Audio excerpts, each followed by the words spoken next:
उनके यहाँ आप बर्थडे मनाने केक काटने भी चले गए। 2008 में हम लोगों को 26/11 याद है, लेकिन अगर 2008 देखेंगे, शायद ही कोई महीना ऐसा गया है 2008 में जब कहीं न कहीं बड़ा बम धमाका न हुआ और बड़ी संख्या में लोग मारे न गए हो। पूरा 2008 का यही सिलसिला चलता रहा। 26/11 तो एक आखिरी टॉप था, ऐसा कह सकते हैं। इतनी सारी घटनाएं होने के बावजूद भी कुछ नहीं हुआ। और तब जाकर के मैंने कहा था ये, और शायद आपकी अदालत में मैंने एक बार कहा था कि लव लेटर लिखना बंद करो। और आपने देखा होगा वो लव लेटर लिखते थे, मोदी लड़ाकू विमान भेजता है।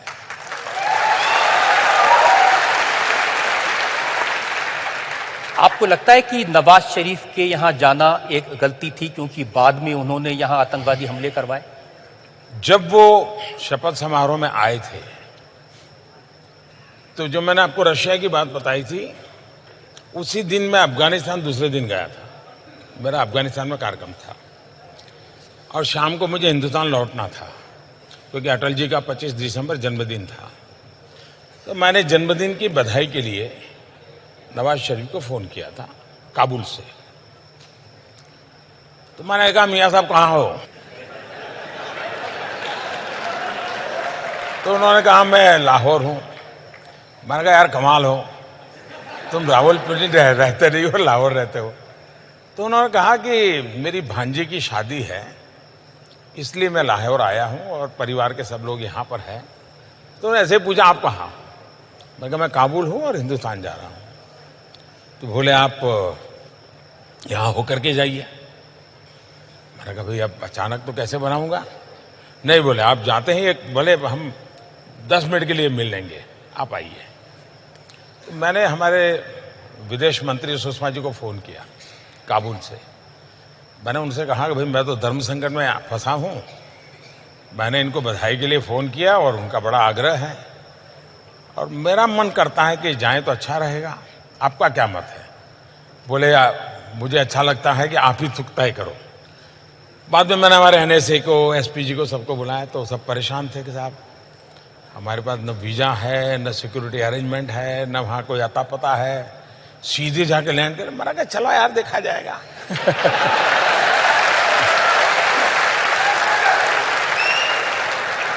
तो हम लाहौर गए एक सदिच्छा से, क्योंकि वो मेरे यहाँ शपथ समारोह में आया, तो मुझे लगता था शायद ये जेन्युइन व्यक्ति हैं, कुछ कर पाएंगे।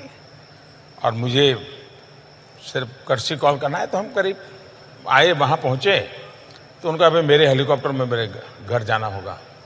नॉर्मली एक देश का मुखिया दूसरे देश में किसी दूसरे के जहाज में नहीं बैठता है, सोचता है 50 बार। मैंने कहा, चलो यार। तो हम उनके हेलीकॉप्टर में बैठ गए। तो उनके हेलीकॉप्टर में हम गए, उनके परिवारजनों से मिले, चाय वगैरह पिया, गुड़ी गुड़ी बातें हुई। बाकी तो कोई सीरियस नहीं, काफ़ी लोग थे हम लोग। लेकिन पूरे पाकिस्तान में एक मैसेज गया कि भारत सचमुच में पाकिस्तान का बुरा नहीं चाहता है। और ये सबसे बड़ी सफलता थी मेरी 1 घंटे की इस विजिट की। कॉमन मैन, पाकिस्तान के कॉमन मैन के दिल में जो झूठ फैलाया गया था, उसको मैसेज चला गया कि हिंदुस्तान पाकिस्तान की आवाम का भला चाहता है।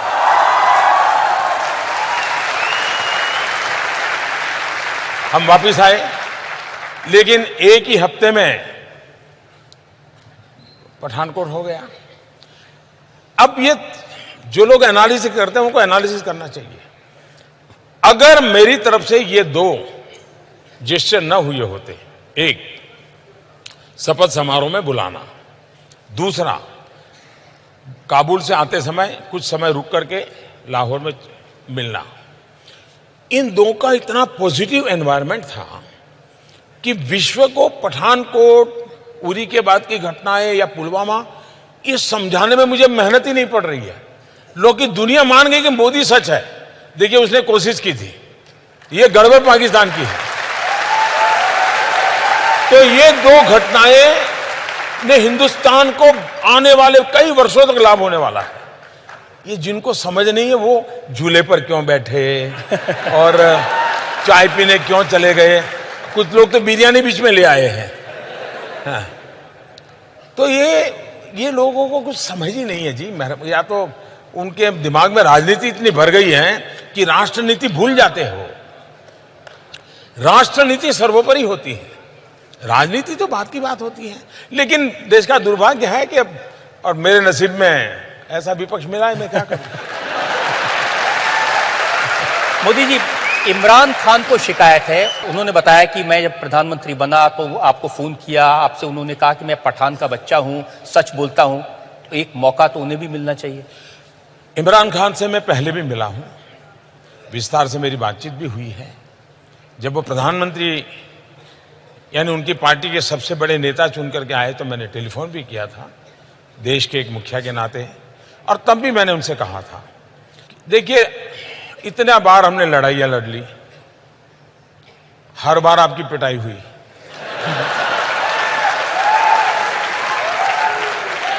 आतंकवाद करके भी कुछ पाया नहीं।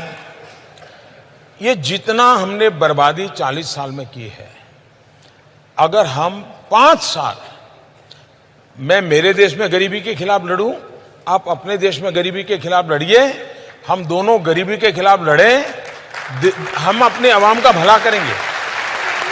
तो उन्होंने मुझे कहा कि देखो मोदी जी, मैं पठान का बच्चा, मैं सच बोलता हूं, और इसलिए मैं आपको कहता हूं कि आइए हम नई शुरुआत करें। ये बात हुई थी।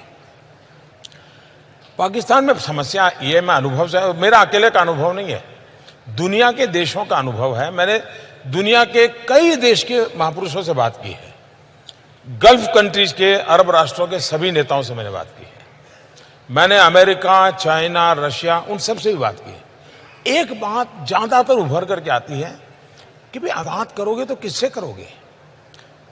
आर्मी से करोगे, आईएसआई से करोगे, कि इलेक्टेड बॉडी से करोगे? बोले पता ही नहीं चलता वो देश कौन चलाता है।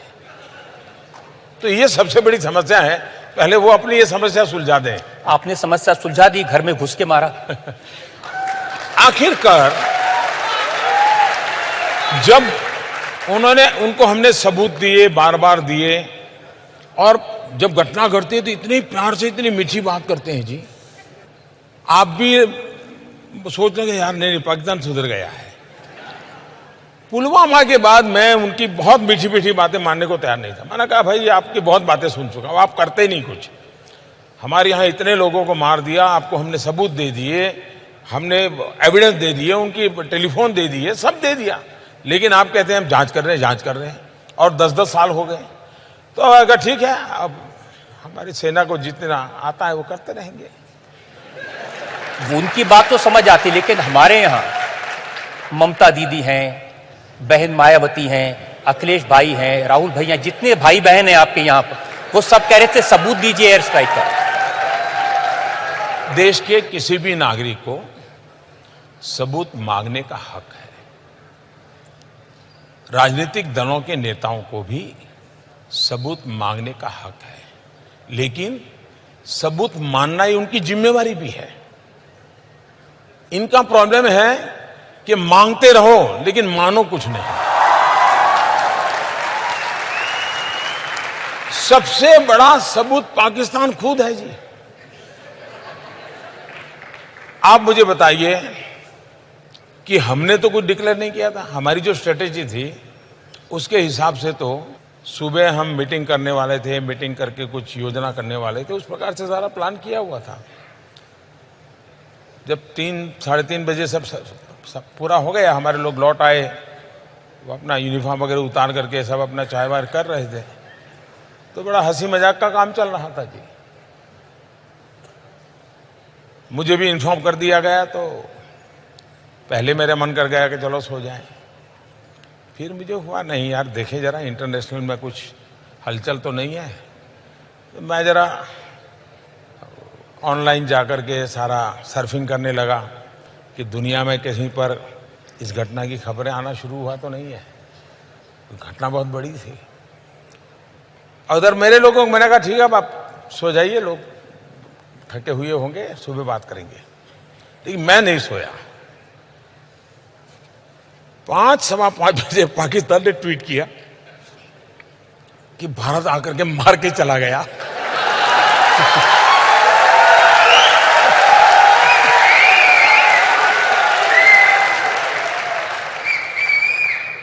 तो मैं फिर समझ गया कि मामला वो सिंपैथी गेन करने के लिए कुछ कर रहे हैं। रोना शुरू कर दिया इन्होंने। तो मैंने फिर हमारे लोगों को इकट्ठा किया और मैंने कहा भाई तुरंत बैठना पड़ेगा। तो जो रात भर जगे थे लेकिन फिर भी इकट्ठे हुए, फिर परिस्थिति का मूल्यांकन किया, फिर आगे की रणनीति हम बनाते रहे। ये सही है कि पाकिस्तान ने बालाकोट के उस इलाके में जंगलों में कुछ मिसाइल गिराए निशान बनाने के लिए, ताकि दुनिया को बता सकें कि भारत का निशाना चूका? ये इस विषय के जो जानकार लोग हैं इन्होंने खोज के निकाला है कि, और जिसकी चर्चा पिछले 2-3 दिन से ज्यादा हो रही है, इस सब्जेक्ट के एक्सपर्ट हैं उन्होंने कि भाई अब उनके लिए मुसीबत थी कि भारत ने आकर के यहां किया है तो ये सिद्ध हो जाता था कि यहां टेररिस्ट कैंप था, क्योंकि इतने बड़ी पहाड़ी में घने जंगल में एक अकेली इकलौती बिल्डिंग और जिसमें भी 600 लोगों की रेसिडेंशियल एकोमोडेशन, तो हर किसी को सवाल उठता कि क्या था। इसलिए इनके लिए इसको छुपाने के लिए कोई न कोई रास्ते ढूंढने ही पड़ेंगे। पाकिस्तान के लिए दोनों तरफ से मौत है। ये भी कहे कि यहां कोई आया था, बम गिरा था, तो भी फंस रहे हैं। और वो इतने डर गए थे जी, वो गलतियां पर गलतियां चले। विमान उनका गिरा, उन्होंने कह दिया हिंदुस्तान का गिरा। पायलट उनका मरा, उन्होंने कह दिया हिंदुस्तान का मरा। यानी वो बिल्कुल ही बैलेंस खो चुके थे। और बैलेंस खोने का कारण था कि इतनी बड़ी घटना उनके लिए असंभव थी जी। और अभी भी उस सदमे में से बाहर नहीं आए। ये तो भारत में अगर चुनाव ना होते और ये तू मैं ना होती और सामान्य दिवसों में घटना हुई होती, तो विश्व की जो महत्वपूर्ण मिलिट्री ऑपरेशंस हुए हैं इसकी उसमें गिनती होती जी। ये चुनाव के तू मैं में भारत के वीरों के पराक्रम को हमने नजरअंदाज किया है। और इसलिए मैं तो ईश्वर से प्रार्थना करता हूं कि चुनाव नतीजों के बाद शांति से इसके एक्सपर्ट हो, वो देश को समझाएं कि भारत के लोग कितने पराक्रमी हैं, कितना बढ़िया काम किया है। लेकिन जो विरोधी दल के नेता वो भी काफी पराक्रमी हैं। कांग्रेस के नेता बी के हरिप्रसाद, उन्होंने कहा कि जो पुलवामा में हमला हुआ ये नरेंद्र मोदी और इमरान खान के बीच मिली भगत थी, ये मैच फिक्सिंग था। कहते भी दीवाने, सुनते भी दीवाने और सुनाने वाले भी दीवाने।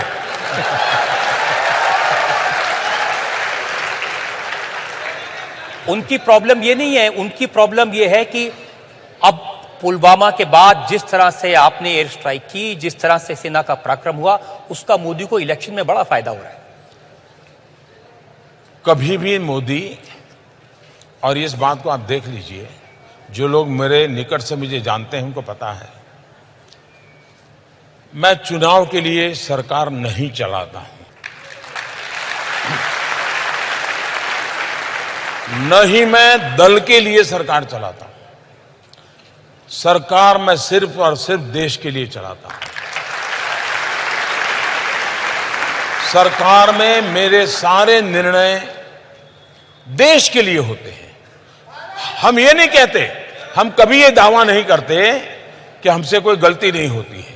हम भी इंसान हैं, हम में भी कमियां हैं, लेकिन हमारे इरादे नेक हैं। हमारे लिए देश सुप्रीम है। अब भारत में कुछ भी करो जी, कुछ भी करो, किसी न किसी कोण में चुनाव होता ही होता है। अब मुझे बताइए, कल यूएन ने इतना बड़ा निर्णय किया, मैं हैरान हूं। आज कांग्रेस के नेता बोल रहे हैं कि चुनाव के समय अजहर मसूद का निर्णय यूएन ने क्यों किया। अब क्या इलेक्शन कमीशन नोटिस भेजेगा क्या?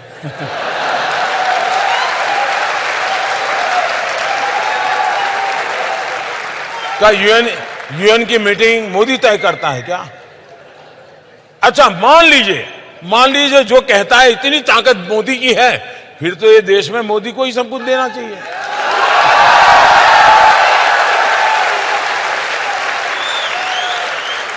अगर यूएन से जो चाहे वो मोदी करवा सकता है, यूएन में चाहे वो डेट तैयार करवा सकता है, यूएन के अंदर 4 फेज के चुनाव के बाद फिर एक तय तारीख करके करता है ताकि 3 फेज पे फायदा हो, ये सब मोदी कर सकता है, तो फिर 130 करोड़ देशवासियों के लिए मोदी के बढ़कर और कौन चाहिए?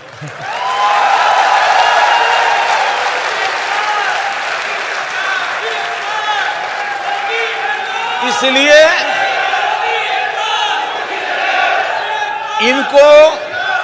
इनको समझ ही नहीं है कि वो क्या बयान करी।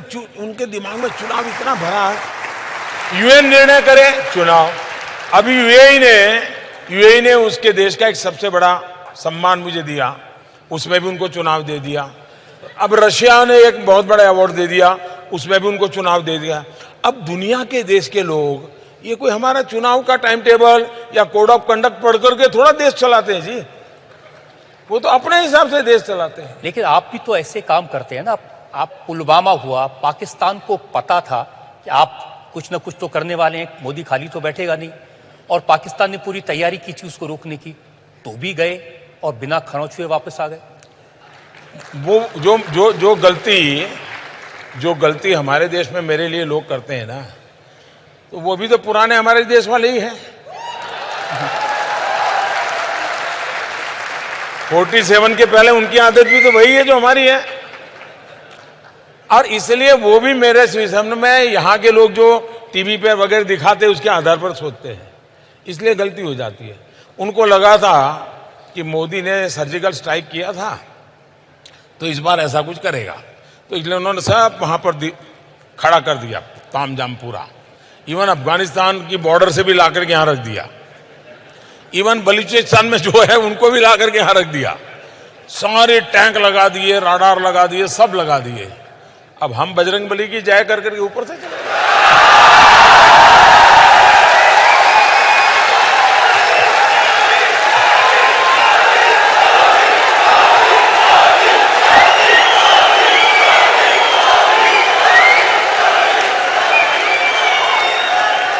आज मैंने हमारे पूर्व प्रधानमंत्री डॉक्टर मनमोहन सिंह का एक इंटरव्यू पढ़ा है। उन्होंने कहा कि हमने भी बहुत सारी सर्जिकल स्ट्राइक की थी लेकिन उसका फायदा नहीं उठा सके। अब वो एक ऐसा उनका कांग्रेस के पास अभी एक ही पूर्व प्रधानमंत्री है। पहले रिमोट से सरकार चलवाई जाती थी एक परिवार के द्वारा, और रिमोट से कुछ बुलवाया जाता है। लेकिन आपको इस बात की चिंता नहीं हुई? महबूबा मुफ्ती जब मुझे मिली, उन्होंने कहा कि मोदी जी को ये बात जरूर कहिए कि अब पाकिस्तान न्यूक्लियर पावर है, कुछ करना नहीं चाहिए, कुछ भी हो सकता है। मैं हैरान हो जाता हूं कि जो लोग हिंदुस्तान में अपने आप को नेता मानते हैं, भारत के संविधान के हिसाब से चुनाव लड़ते हैं, भारत के संविधान की व्यवस्था के तहत सरकारें बनाते हैं, लेकिन जब बात करते हैं तब पाकिस्तान की भाषा बोलते हैं, इससे बड़ा इस देश का कोई दुर्भाग्य नहीं हो सकता।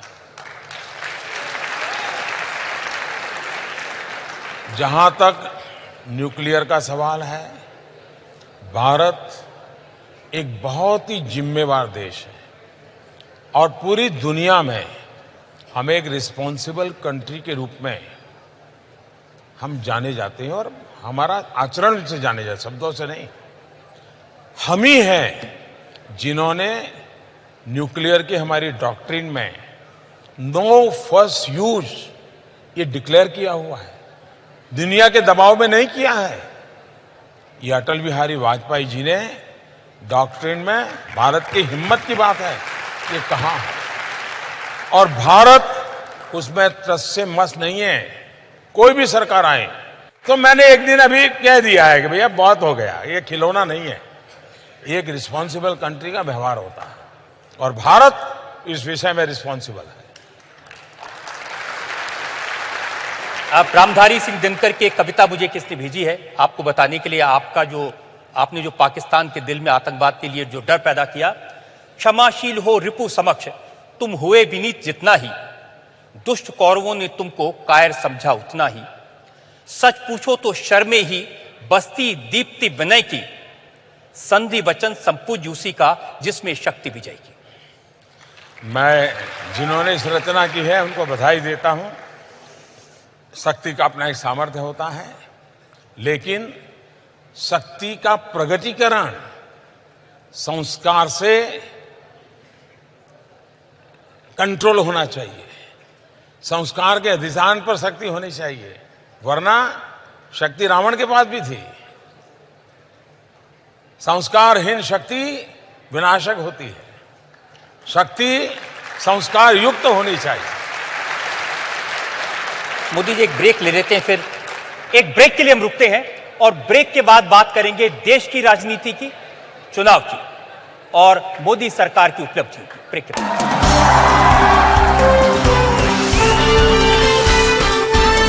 इंडिया टीवी आपकी आवाज।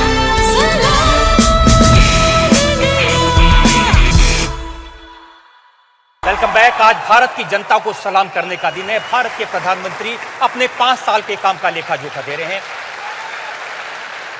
मोदी जी, भारत में जो आपके विरोधी हैं वो कहते हैं सिर्फ पाकिस्तान को डरा के नहीं रखा, आपने सबको डरा के रखा है। आपने रॉबर्ट वाड्रा को भी डरा के रखा है, चिदंबरम को डरा के रखा है, आपने सोनिया गांधी को भी डरा के रखा है।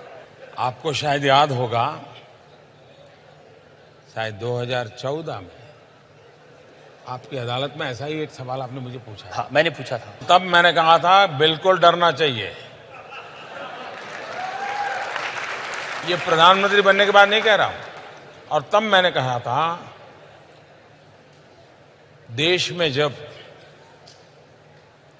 पापियों का डर खत्म हो जाता है, भ्रष्टाचारियों का डर खत्म हो जाता है, गलत करने वालों का डर खत्म हो जाता है, तो वो देश खत्म हो जाता है। देश के लिए आवश्यक होता है, जो आतंकवादी है, विघटनकारी है, उनको मेरी सेना का डर होना चाहिए, मेरे सुरक्षा बलों का डर होना चाहिए। जो भ्रष्ट आचरण करते हैं, बेईमानी करते हैं, उनको कानून का डर होना चाहिए। जो नीति विरुद्ध काम करते हैं, उनको नेक और नियत का डर होना चाहिए। और इसलिए ये डर अच्छा है।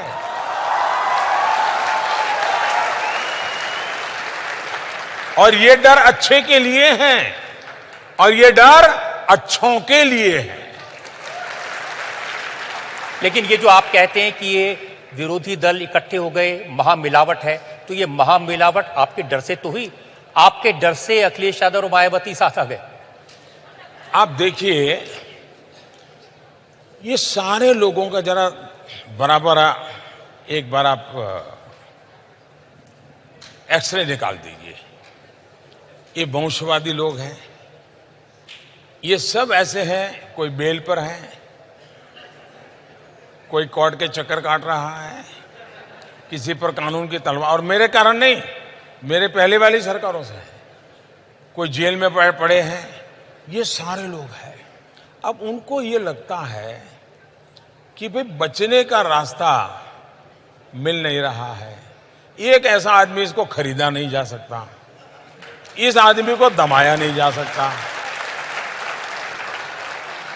और ये तो सीधी लाइन में चलता है। अगर कानून में आप सही होगा तो आपको कोई नुकसान नहीं कर सकता, और आप गलत है तो कोई बचा नहीं सकता। ये उसूल पर चलने वाला इंसान है। जब तक इसको हटाएंगे नहीं, हमारा ये सारी मुसीबतों से मुक्ति नहीं होगी। वो देश के लिए उनको कोई परवाह नहीं है, उनकी अपनी मुसीबतों से बचने के लिए ये। अब महामिलावटियों का अब उनको पता है डूब रहे हैं। उत्तर प्रदेश में एक योगी जी ने सब साफ कर दिया उनका। तो उनको लगा यार ये तो मोदी आ रहा है, वो तो योगी था, ये तो मोदी है। हाथ पकड़ो यार वरना मर जाएंगे। तो ये बचने के लिए, जैसे तिनका, ये हाथ पकड़ने के लिए बचने की कोशिश, बचने के लिए हाथ पकड़ने की कोशिश करते हैं। लेकिन उनका कैरेक्टर क्या है, थोड़ा सा भी उनको आभास हो जाए हाँ अब बच गए, तो तुरंत टांग पकड़ करके खींचते हैं, हाथ छोड़ देते हैं, टांग पकड़ते हैं। अब कांग्रेसी नेता तो ये कह रहे हैं कि प्रियंका गांधी की एडवांस एंट्री हो गई आपके डर की वजह से, मोदी वापस आ जाएगा। डर अच्छा है, लेकिन एक आदमी ऐसा है जो कहते हैं कि मैं मोदी से नहीं डरता। वो एक डायलॉग है ना, राहुल, नाम तो सुना होगा आपने।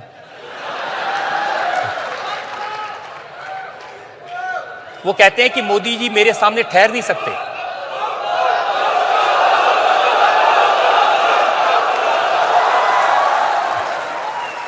मैंने एक बार सुना था कि धरती कंप आ जाएगा,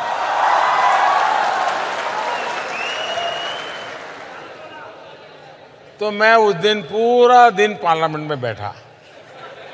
मैंने कहा हो सकता है घंटे के बाद आए, 2 घंटे के बाद आए, बड़ा इंतजार किया जी, नहीं आए।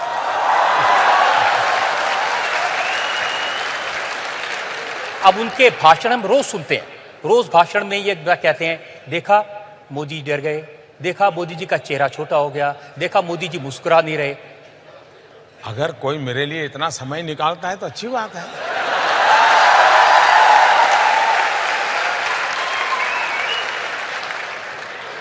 कोई तो है जो हम थके हुए वो कह रहा है, हम हमारी चिंता कर रहा है, अच्छी चीज है। रोज कहते हैं जी कि चौकीदार चोर है, रोज कहते हैं।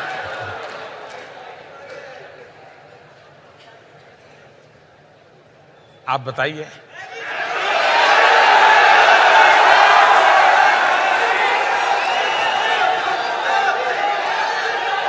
आप हिंदुस्तान के किसी भी कोने में पूछ लेना, मुझे पूछना ही नहीं पड़ेगा। और ये उनके जो भाषण हैं चुनाव में वो यही है, चौकीदार चोर है। और अनिल अंबानी की जेब में नरेंद्र मोदी ने 30,000 करोड़ रुपए डाल दिए। मैंने कभी सुना 1,30,000 करोड़, कभी सुना 40,000 करोड़, कभी सुना 80,000 करोड़। इतने आंकड़े बोलते गए हैं, पता नहीं अब वो कौन से वाला सही माने कौन से वाला गलत माने, कुछ समझ ही नहीं आ रहा है जी। एक आंकड़ा हमारे पास में है, वो मैं आपको वीडियो पे सुनाना चाहता हूं। गुजरात के एक उद्योगपति को आपने कितनी जमीन दी, ये आप सुनिए, आप भी आश्चर्यचकित रह जाएंगे। नरेंद्र मोदी जी ने गुजरात में 45,000 करोड़ एकड़ आपसे छीनकर मुंद्रा में एक उद्योगपति को देते हैं। मोदी जी की जमीन नहीं थी, गुजरात के किसानों की, गुजरात के गरीब लोगों की, गुजरात के आदिवासियों की जमीन थी।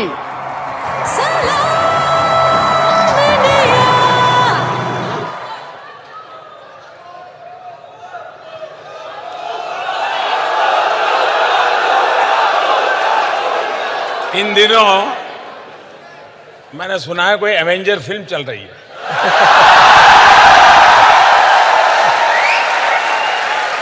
और कहते हैं कि भिन्न भिन्न ग्रहों के लोग उसमें शामिल होते हैं। हो सकता है कि जो एवेंजर फिल्म वाला स्क्रिप्ट राइटर होगा ना, उसने जब दुनिया के ब्रह्मांड के सभी लोग की साइज क्या है वो अपने स्क्रिप्ट के लिए शायद लिखा होगा आंकड़ा, वो शायद इनकी टोली में आ गया होगा। उनका एक नया कैलकुलेशन आजकल आया है कि वो 72,000 रुपए सालाना देंगे गरीबों को। उनके गुरु को मीडिया वालों ने पूछा तो गुरु ने कहा कि मिडिल क्लास सेल्फिश हैं, मिडिल क्लास स्वार्थी हैं, हम मिडिल क्लास पर टैक्स लगाएंगे, मिडिल क्लास से पैसे निकालेंगे और उस पैसों से हम ये योजनाएं चलाएंगे। तो उनके जो गुरु है उन्होंने तो मिडिल क्लास को कैसे खत्म कर देंगे उसकी पूरी ब्लूप्रिंट बना करके रखी है जी। और वो 72,000 रुपए जब हम पूछते हैं कहाँ से लाएंगे, तो वो कहते हैं कि जो विजय माल्या, नीरव मोदी, ललित मोदी ये जो पैसा लेके भाग गए हैं उनसे पैसा लेके वो लोगों को दे देंगे। लेकिन परेशान तो वो भी हैं जो भागे। विजय माल्या कह रहे हैं कि मैंने 9,000 करोड़ रुपए लिए थे, मोदी जी ने 13,000 की मेरी संपत्ति जब्त कर दी तो भी नहीं छोड़ रहे। मैंने कानून बनाए हैं, कोई बच नहीं पाएगा।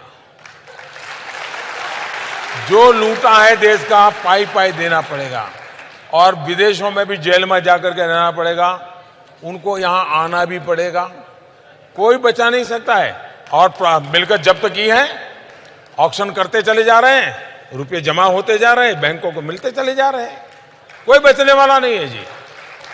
इसीलिए आपके लिए कहा है चोर कांपे चमचे कांपे, चोर कांपे चमचे कांपे, कांपे हर गद्दार, देश का बच्चा बच्चा बोल रहा है मैं भी चौकीदार।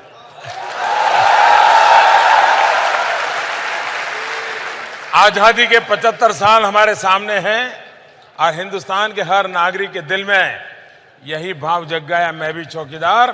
तो इस दुनिया को स्वीकार करना पड़ेगा कि भारत सर्वोपरि बन रहा है। एक और ब्रेक के लिए हम रुकेंगे और ब्रेक के बाद बात करेंगे जनता के सवालों की, लोगों के मन में क्या सवाल है इसकी बात करेंगे ब्रेक। इंडिया टीवी आपकी आवाज।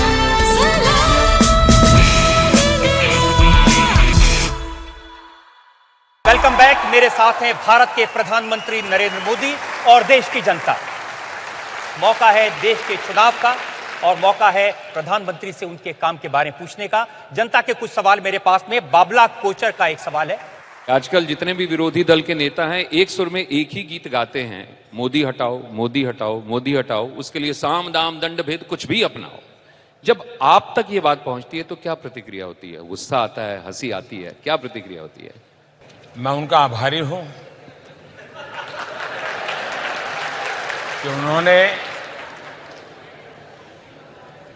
देश के अंदर एक एजेंडा बना दिया है और मतदाताओं के सामने बड़ा लिमिटेड चॉइस है कि एक मोदी को रखना है नहीं रखना है, दूसरा है मोदी को हटाना है।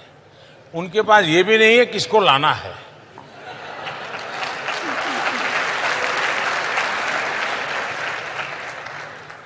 उनके पास ये भी नहीं है कि मोदी को हटाना क्यों है। दूसरी तरफ देश को पता है कि मोदी क्या क्या हटाना चाहता है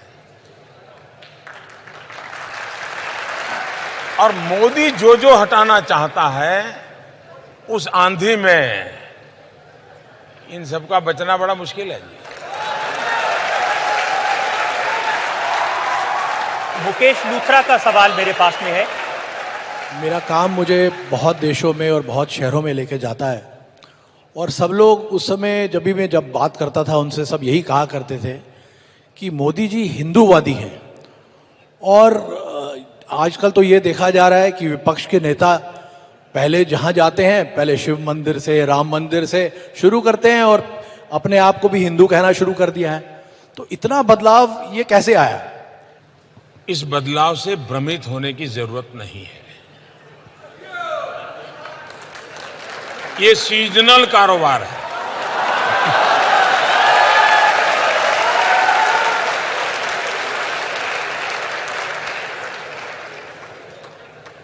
वो नामांकन भरने के बाद अगर तिरंगा झंडे से वोट कम मिलता है, अगर हरा के झंडे से ज्यादा मिलता है तो रोड शो में हरा झंडा लगा दो।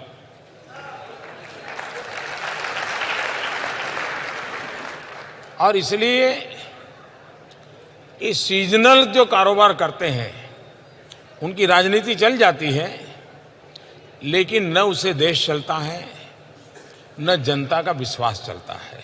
दूसरी बात है कि सच्चे दिल से किसी भी व्यक्ति में अगर परिवर्तन आ रहा है तो हमें उसको मदद करनी चाहिए, शक क्यों करना चाहिए। मैं एड्रेस दे सकता हूं बहुत अच्छे अच्छे मंदिरों का, कोई जाना चाहता है तो, क्योंकि मैं उस दुनिया से ज्यादा परिचित हूं। ममता दीदी में हमने परिवर्तन देखा है, वो भी आजकल काली माँ की बात करती हैं, वो भी आज हनुमान जी की बात करती हैं, मर्यादा पुरुषोत्तम राम के मंदिर की बात करती हैं। ये डर नाम की चीज है ना, कुछ भी करा देती है। ये नैतिकता का डर, सिद्धांतों का डर, आदर्शों का डर, 5 साल के कार्यकाल का डर, ये अच्छों को किसी को बजरंगबली बुलवा देगा, किसी को शिव भक्त बना देगा, किसी को काली भक्त बना देगा। देश का माहौल बन रहा है, सबको मुख्य धारा में आने के लिए मजबूर कर रहा है। एक सोनी पांडे का सवाल मेरे पास में है। माननीय प्रधानमंत्री जी को सादर प्रणाम। चूंकि मैं एक गृहिणी हूं तो मेरा सवाल किचन से ही आता है।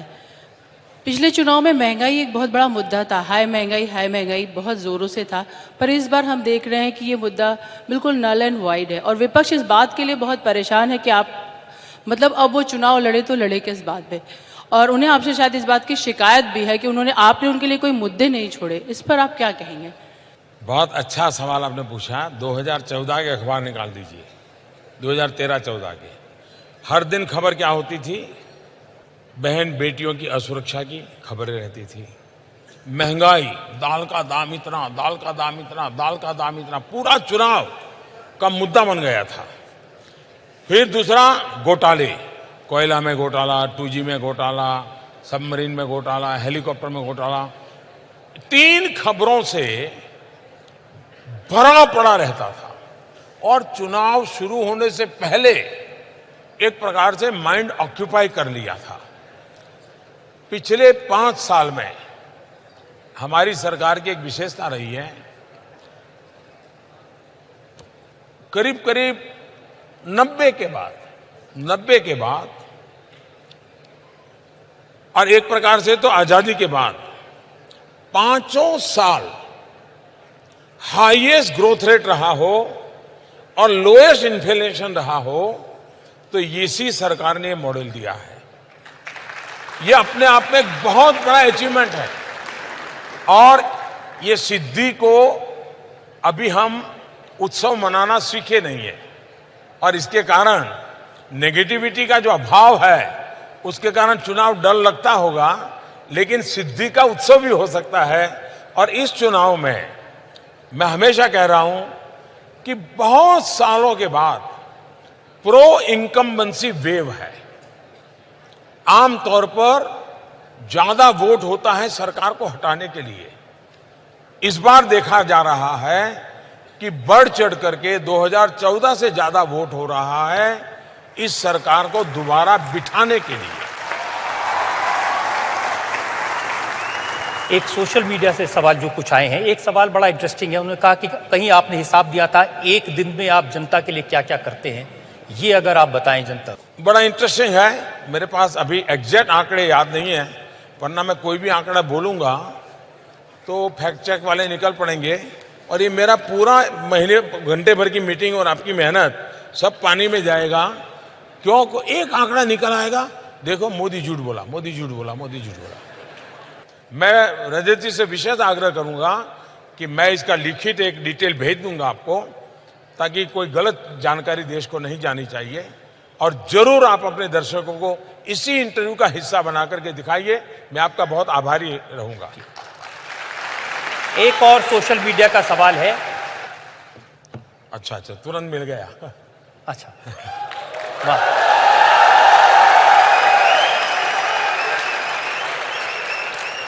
मैं अपने पास चीजें रेडी रखता हूं वैसे, लेकिन मैंने सोचा था जी हाँ, लेकिन आपको इजाजत हो तो मैं पढ़ जी सकता हूं? बताइए, अच्छा हो जाएगा ये। हाँ, हर रोज प्रधानमंत्री उज्ज्वला योजना के तहत लगभग 70,000 माताओं को मुफ्त गैस कनेक्शन मिल रहे हैं। हर रोज सौभाग्य योजना के तहत लगभग 50,000 घरों को बिजली कनेक्शन दिया जा रहा है। हर रोज जनधन योजना के तहत करीब 2,10,000 गरीबों के बैंक अकाउंट खुले हैं।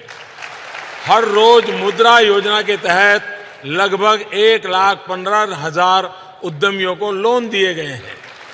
हर रोज प्रधानमंत्री आवास योजना के तहत 1000 से अधिक घर बन रहे हैं, जिसकी चाबी सुपुर्द की जा रही है। हर रोज स्वच्छ भारत मिशन के तहत 60,000 से अधिक शौचालय बन रहे हैं।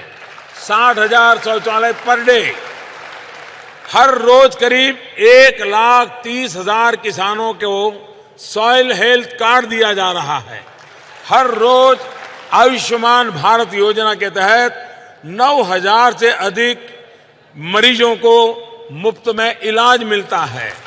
हर रोज डायरेक्ट बेनिफिट ट्रांसफर जो सरकार की सहायता देती है, हर रोज डीबीटी के तहत 400 करोड़ से ज्यादा रकम गरीबों के खाते में सीधी जमा हो रही है पर डे। हर रोज प्रधानमंत्री सुरक्षा बीमा योजना से करीब करीब 1,05,000 लोगों को लाभ मिल रहा है। अनगिनत संख्या में बता सकता हूं। इस व्यक्ति ने ये सोशल मीडिया में कहा है, मेरी तरफ से उसका धन्यवाद कहिए।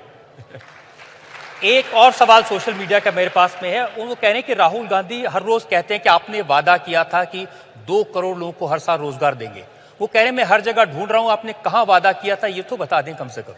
मैं मानता हूं शायद Guinness book of world record में एक व्यक्ति कितना झूठ बोल सकता है, कितनी बार झूठ बोल सकता है, कितने प्रकार का झूठ बोल सकता है, कहां कहां झूठ बोल सकता है, किस किस के सामने झूठ बोल सकता है, अगर इसके निकाले तो शायद ये नंबर 1 ले जाएंगे और आने वाले 50 साल तक।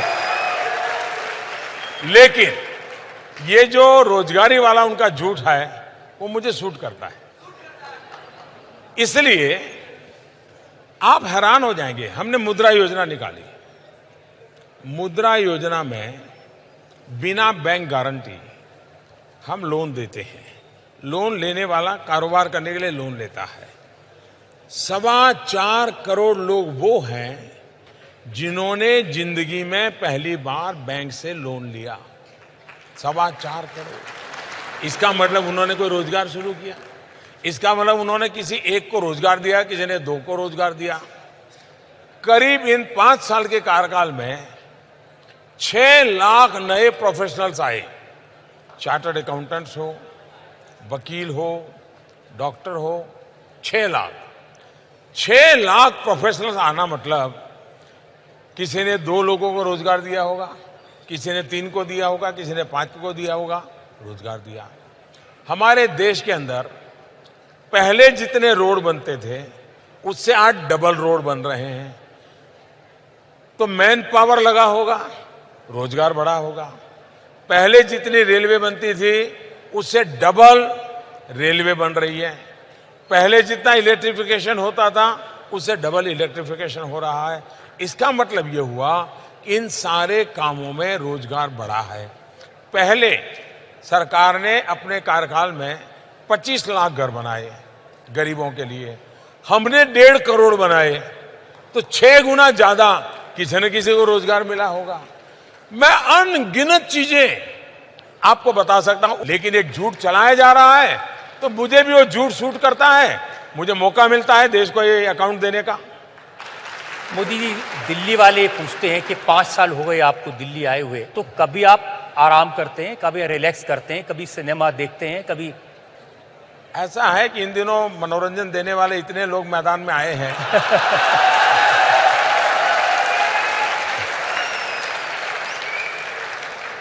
अब मनोरंजन के लिए और कुछ करने की जरूरत नहीं है आपकी जो जिंदगी है 20 घंटे काम करने की, 3-4 घंटे सोने की, एक जगह से दूसरी जगह दौड़ते रहने की, ये तो 5 साल से हम देख रहे हैं। मैंने किसी प्रधानमंत्री को इतना काम करते नहीं देखा। खुश हैं आप? खुश भी हूं, किसी भी परिस्थिति में खुश रहना जानता भी हूं, लेकिन मैं कभी मेरे भीतर संतोष को पालता नहीं हूं। मैं मेरे भीतर के असंतोष को किसी भी हालत में जगाए रखता हूं। कभी मुझे लगा हाँ संतोष की पल आई तो मैं सोचता नहीं यार कहीं से असंतोष ले आऊं, एक नई योजना ले आता हूं, नया विचार लेता हूं और फिर एक असंतोष पैदा करता हूं, फिर संतोष मिले तब तक दौड़ता हूं, फिर नया असंतोष पैदा करता हूं। और इसलिए मैं मेरे भीतर, क्योंकि संतोष मुझे सोने की प्रेरणा देता है, असंतोष मुझे सामर्थ्यवान बनने की शक्ति देता है।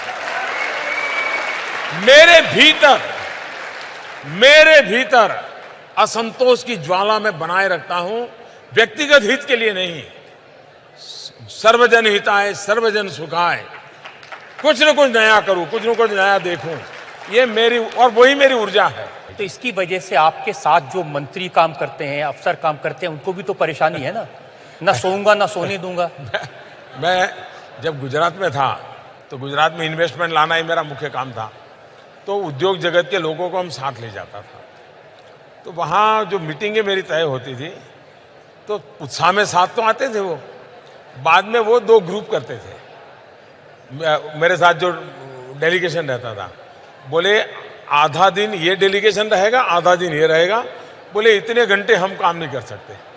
यानी कंपनियों के मालिक वो कभी पूरा समय मेरे साथ काम नहीं कर पाते, वो कहते साहब आधा समय ये ग्रुप रहेगा, आधा समय ये रहेगा, हम इतने घंटे काम नहीं कर सकते। मैं कार्य के बिना रह नहीं सकता हूं। मैं मानता हूं देश ने 70 साल बिगाड़े हैं, हमारे कई चीजें होनी चाहिए नहीं हुई है, इसका मतलब ये नहीं कि 70 साल में कुछ हुआ नहीं है, लेकिन जो होने की संभावना थी वो नहीं हुआ है, जितनी मात्रा में होना चाहिए था वो नहीं हुआ।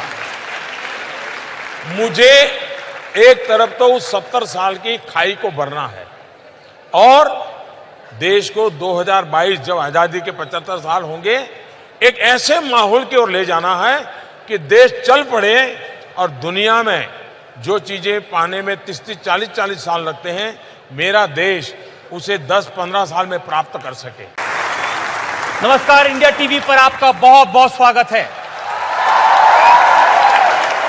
आज आप एक नए इतिहास के गवाह होने वाले हैं। कुछ ही देर में हम इतिहास का एक नया पन्ना लिखने वाले हैं। ये 17वां चुनाव है, 16 लोकसभा इलेक्शन हुए, 15 प्रधानमंत्री हमने देखे, लेकिन पहली बार एक प्रधानमंत्री जनता के सामने आएंगे अपने 5 साल के काम का हिसाब देने। टीवी की दुनिया में ऐसा पहले कभी नहीं हुआ। प्लीज वेलकम भारत के प्रधानमंत्री नरेंद्र दामोदर दास मोदी।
इतिहास लिखने का सिलसिला शुरू करते हैं।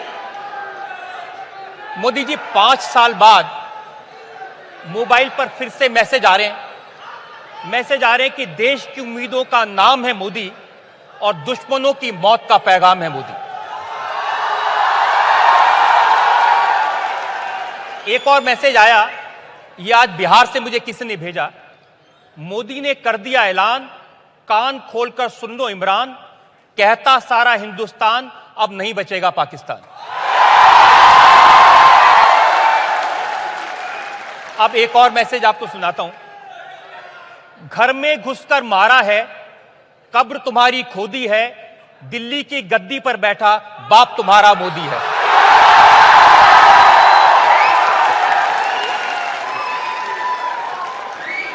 तो हर जगह ये मोदी मोदी। कभी आपने सोचा था कि इतना प्यार मिलेगा लोगों का?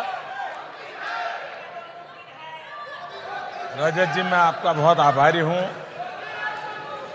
इंडिया टीवी के दर्शकों को मैं नमस्कार करता हूं।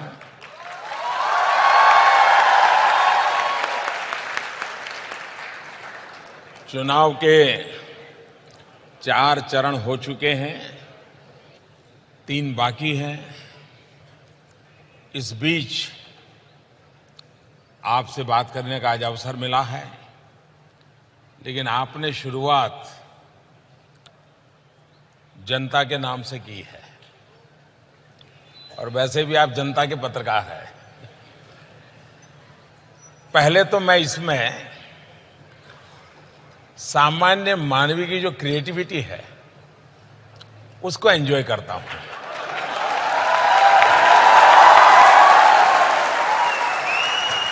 जहां तक मोदी का सवाल है, 2014 में पहली बार, मुझे याद तो नहीं कि इस प्रदेश में मैंने पहली बार ये सुना, लेकिन पहली बार ये शब्द मेरे कान में गूंजने लगे और उसको मीडिया ने भी उठा लिया।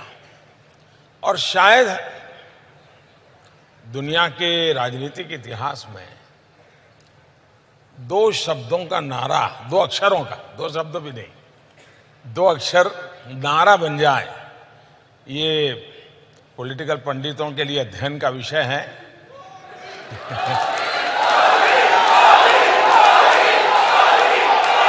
लेकिन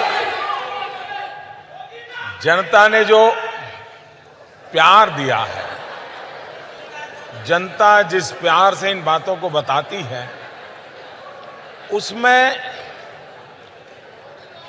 किसी के प्रति गुस्सा भी है, किसी के प्रति नफरत भी है और मोदी के प्रति प्यार से ज्यादा विश्वास और अपेक्षाएं हैं। और इसलिए शुरू में तो जब मोदी मोदी सुनते थे तो एंजॉय कर लेते थे, लेकिन अब जब मोदी मोदी सुनता हूं तो मैं सोचता हूं मेरी नींद मुझे और कम करनी पड़ेगी, मुझे और जागना पड़ेगा, मुझे और दौड़ना पड़ेगा, क्योंकि सामान्य मानवीय के लिए ये शब्द नहीं है, सामान्य नागरिक के लिए ये नाम नहीं है। उसके दिमाग में उसकी समस्याओं का समाधान है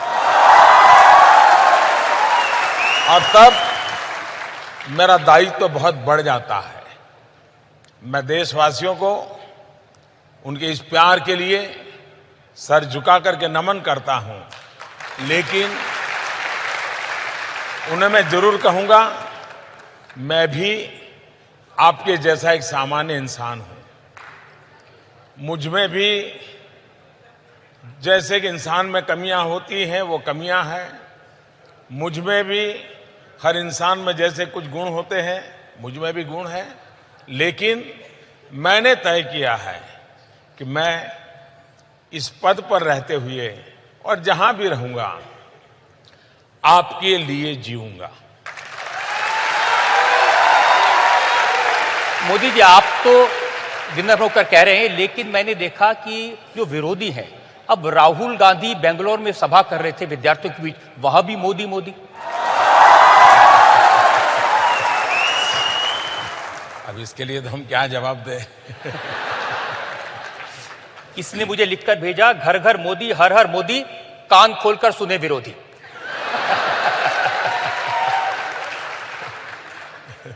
आपको नहीं लगता कि सारा का सारा कैंपेन, सारा का सारा भार आपके कंधों पर है? मुझे जरा भी नहीं लगता है। शायद मैंने इतने जीवन में चुनाव लड़े हैं और उससे ज्यादा लड़वाए हैं संगठन में रहते हुए। ये पहला चुनाव मैं ऐसा देख रहा हूं जो दल नहीं लड़ रहा है, देश लड़ रहा है। ये पहला चुनाव है जो भारतीय जनता पार्टी का कार्यकर्ता से जनता कई कदम आगे है। शायद ये चुनाव ऐसा है कि मुझे चुनाव के लिए कोई मेहनत नहीं करनी पड़ रही। मुझे जो मेहनत पड़ रही है और जो मेहनत मैं कर रहा हूं वो चुनाव के लिए नहीं कर रहा हूं। 5 साल इस देश ने मेरा साथ दिया है, मुझे आशीर्वाद दिए हैं, तो ये मौका है कि मैं उनका धन्यवाद करने जाता हूं, सर झुका करके नमन करने के लिए जाता हूं। मोदी जी 5 साल पहले जब प्रधानमंत्री बने तो सबसे बड़ी चिंता लोगों की थी, भाई ये तो गुजरात के मुख्यमंत्री रहे, कोई अनुभव नहीं है, विदेश नीति कैसे चलेगी। तो कुछ तस्वीरें मैं दिखाना चाहता हूं कि कैसे आपने विदेश नीति को बाएं हाथ का खेल बना दिया। कुछ तस्वीरें हम देखें।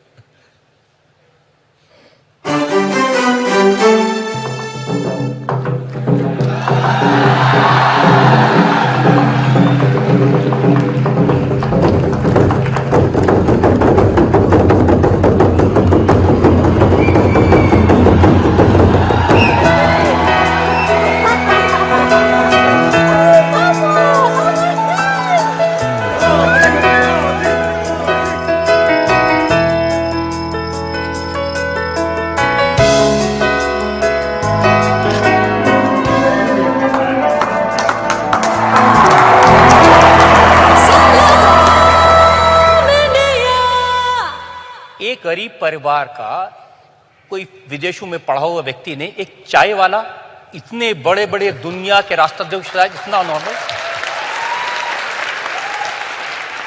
आपने सही कहा, जब मैं 2014 का चुनाव लड़ रहा था तो उस समय मेरी सबसे बड़ी आलोचना जो होती थी ये होती थी, लेकिन प्रधानमंत्री बनने के बाद मुझे जब शपथ का निमंत्रण मिल गया और मैंने सार्क देश के नेताओं को इनवाइट किया तो ये सारे पंडितों के लिए समस्या हो गई कि ये क्या हो गया कि ये शपथ अभी लिया नहीं है और इसने ऐसा ही तीर छोड़ दिया। तो वहीं से फिर यात्रा शुरू हुई। मेरा बैकग्राउंड क्या है क्या नहीं है उसका मेरे काम, मेरे सपने, मेरे प्रयास उससे कोई लेना देना नहीं है। लेकिन अमेरिका ने तो मोदी जी आपको वीजा नहीं दिया था कई साल तक और फिर 5 बार अमेरिका वीजा नहीं दिया, इतना ही नहीं, वीजा कैंसिल करने का थप्पा लगाया था। और अब ट्रंप कहते हैं कि मेरे पारिवारिक रिश्ते हैं, इवांका आपकी लेकिन दुनिया में आज जो आपने जो चीजें दिखाई है, दुनिया के सभी बड़े प्रमुख लोग थे। दिमाग से ज्यादा व्यक्तिगत रूप से मैं दिल से काम लेता हूं।